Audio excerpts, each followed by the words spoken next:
Hello and welcome to episode 81 of the Youth Intake Challenge. I've just got up on the screen for you the affiliates we've got just as a reference point. But in this episode, we've got a brief catch up on where we are in terms of league as we get into Christmas and a preview of the latest youth intake. So stick around, it should be a good one.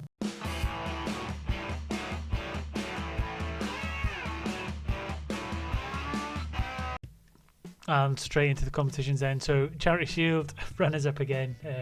It's not our competition. I think we went down to a 1-0 defeat to Chelsea. So not a terrible performance. Maybe not necessarily unexpected either, but it would have been nice to do it. Carabao Cup wise, knocked out by Chelsea again. It seems to be that we get drawn against them just about every time now. So that was a bit unfortunate. But the FA Cup has thrown us up an absolute gimme of a fixture. We've got Haringey in the third round, which is something I'm looking forward to, resting some of the more senior players and getting some of the younger players out there to maybe get their first goals, etc. In terms of the Europa League, we're not maximum points, but we've got 14 from 6, so we're not doing too bad. We should hopefully be able to secure a straight pass through to the next round if we get the last two results in. As a minimum, we got through to the playoffs anyway. And then the Premier League, we're currently sat in 12th, although we've got a game in hand that could put us up to 9th, so not terrible in that stakes either. Looking at the schedule, the one thing I want to point out, and gasp in horror as you look at the 6-0 and 8-1 defeats we've had recently, that is because the perfect storm happened and we lost both our goalkeepers at the same time for a prolonged period of time, and we couldn't recall our other reserve goalkeeper from loan because it's just not part of the option. So we were left with a no-name keeper for a couple of games, which punished us severely.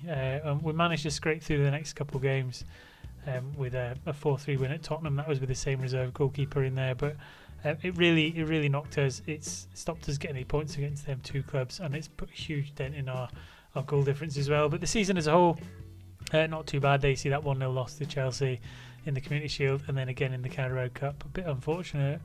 Draws to Crystal Palace and Southampton at 4-4, 3-3. So you can see we got a little bit leaky again there. I've persevered with the three up top, well, the support striker, because I think we should go for more goals and playing on the defensive all the time. That may have to change at some point, but I'm still continuing to try and persevere with it. We're into a reasonable run of fixtures now, so I'll keep going with it, see if we can maximise it as much as we can. But overall it's not been terrible, but it could be a little bit better, I suppose, is the way you could look at it.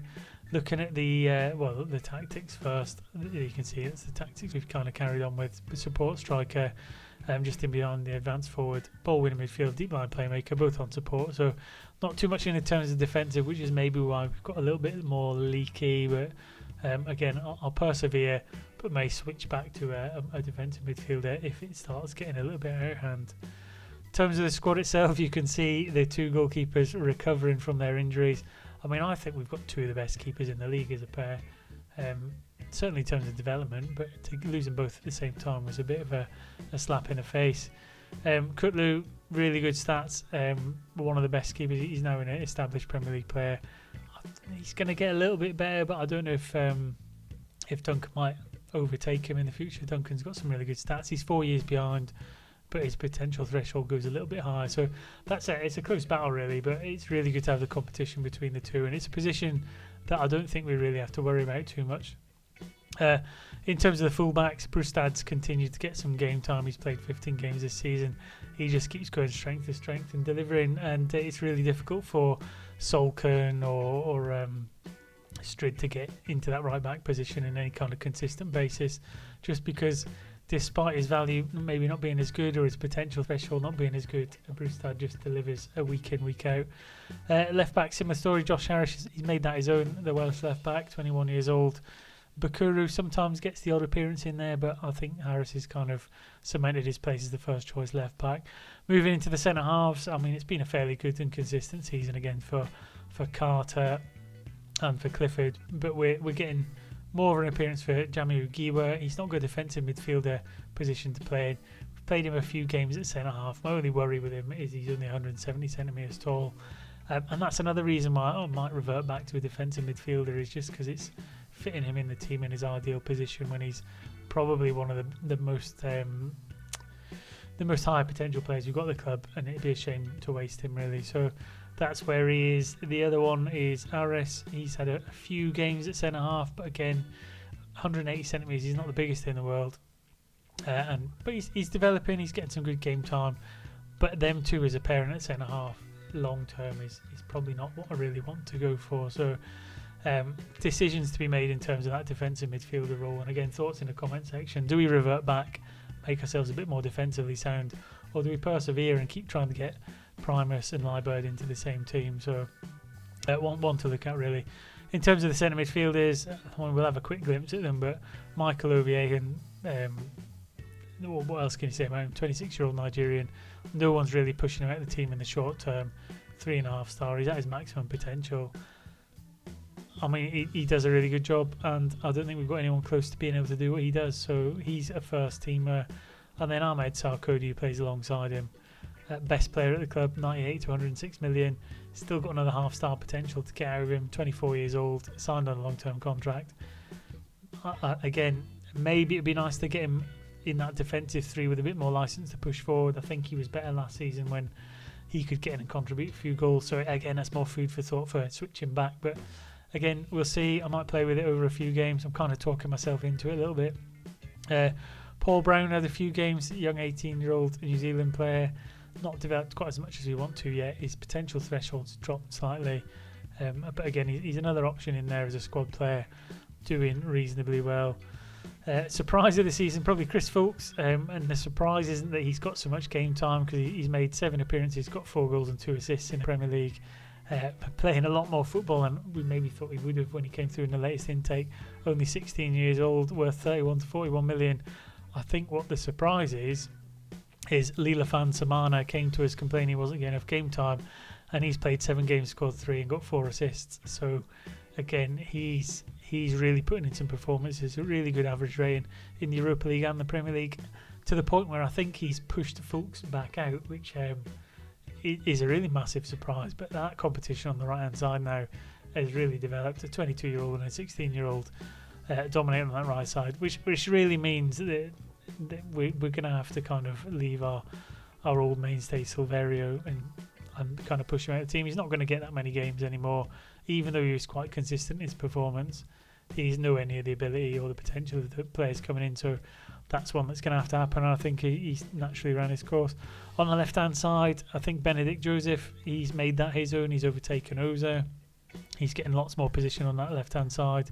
Played 12 games, 5 in the Europa League. His appearances and his ratings are getting better and better, which has left Oza with a smaller part to play. Although he still comes on, he does a job, but he's not playing anywhere near as much as he used to. So again, it's the do we sell him and move him on, take a profit for him, and see what we can bring out in terms of other players on that left hand side. And then you've got Raheem Primus, we've played him in the deeper shadow striker role. He's still getting some goals, 5 in 10, so not terrible. Maybe not as much as if he would have played in advance forward, but it allows us to put Gary Liebert on as well, who's got 6 in 6 starts. So that kind of pairing is working. He's got a little bit of potential to eke out, and then that allows us to play Spahar sporadically as well, who finally got his first goal. But again, he's not a now player. He's a for the future player. He's 4 to 5 star potential ability, but the more game time we can give him, the better he's going to get. So squad wise, we're looking good. We've got loads of really good young players in there. If there's anyone I haven't mentioned, I mean, you've got Nathaniel Kennedy. He's had a couple of appearances, but he's not playing many, just bit parts in the Europa League. 17-year-old Jamaican, huge potential threshold on. Again, we'll give him the games where we can, but that pretty much covers all the players that are in that kind of squad, in and around it. Looking at the club vision, again, another one of my frustrations is increased commercial value. They're disappointed. They won't let me buy a new stadium, so that's frustrating me a little bit. Spend the transfer budget. I know they don't necessarily know the challenge we're doing, but that's frustrating because there's nothing I can do about that. So it's 2 disappointed out of the 3 actionable objectives, which is not a great deal I can do about. And this is another frustration. Develop the best youth system in the world. They're pleased, brilliant, but develop players using the club's youth system, they're disappointed. So which one is it? Because I'm pretty sure last time I checked, every single player in that squad came through the youth system. So how they can be disappointed in that, I'm not entirely sure. They're happy with the entertaining football, they're happy with the set pieces and the high pressing, but they're not happy with defensively solid or the possession football, which is something we might have to address. So again, over the coming days, I might have to go a bit more defensively minded, get the possession again, and start eking out a bit more of a defensively sort of game just to keep the ball on side, but we'll see. And that's it in terms of the update, really. That's where we are in the league. That's how we're doing in the competitions. That's how the schedule is. The only thing to look at really is the intake preview. And shock horror, as we've had many seasons before, goalkeepers has come out as one of the top. So goalkeepers, wide midfielders, which we don't particularly use, so write them both off. But potential for a striker. Again, what I really liked would have been some, I don't know, centre halves and fullbacks. But we'll see when the intake comes through. It says it's an excellent intake. We know we can always kind of take this with a pinch of salt. That's going to say there's no fullbacks in there whatsoever. Let's hope we still get one. I'll play through up until the intake comes through in March, so it's not a million games away. I mean, I think it's normally leaves us about 6 to 8 games at the end of the season, but in terms of games, we've got I mean, it's a really busy December, really busy January. It kind of fades off in February, March time, which is where the intake comes through, and then a little burst in April and May. So I'll get through the games. I'll be back. We'll see how we're getting on. I think we'll only do 1 or 2 more seasons before we wrap up the challenge. I'm keen to see how Fuchs gets on. I'm keen to see the next kind of intake with the number of affiliates we've got. But I think we're getting to the point where we're kind of going to hit a plateau. And will we win the Premier League over the next couple of seasons? Possibly. But I wouldn't bet my house on it. So until next time, enjoy saves, enjoy football, and I'll see you soon.